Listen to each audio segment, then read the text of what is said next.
कुछ आवाजें कहानियों से बाहर होती हैं।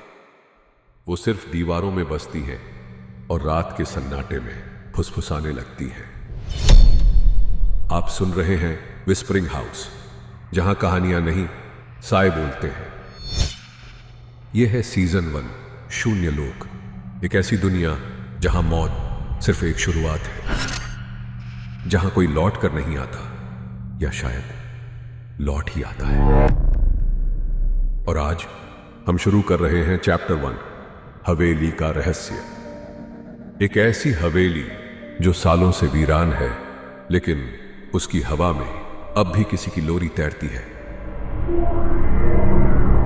मैं हूं आपका होस्ट शाकिर सिद्दीकी, और आज मैं आपको ले चलूंगा एक ऐसी कहानी के भीतर जिसमें जो दिखता है वो हमेशा सच नहीं होता। तो दिया जलाइए, दरवाजा धीरे से खोलिए, क्योंकि शून्य लोक शुरू होता है अब।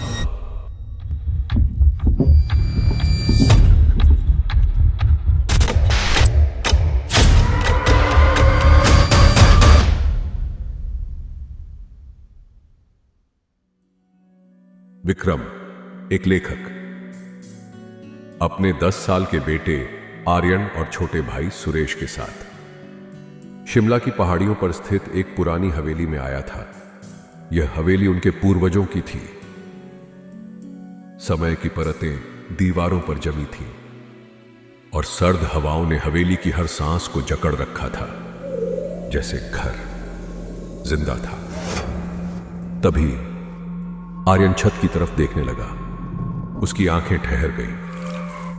फिर धीमे स्वर में बोला, पापा, ऊपर कोई था। एक दीदी वो गा रही थी।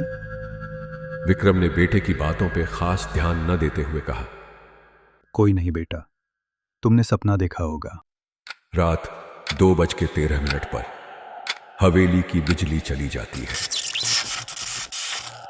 तभी सुनी हवेली की ठंडी पड़ी लकड़ियों पर कदमों की धीमी आहट सुनाई दी, जैसे घर का हर कोना चलने लगा हो। विक्रम ने घबरा कर दिया जलाया।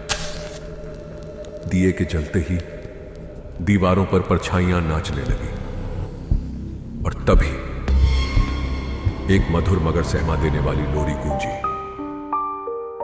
सो जा रे कुड़िया, छत पर कोई चला, पायल बजी तो दरवाजा खुला।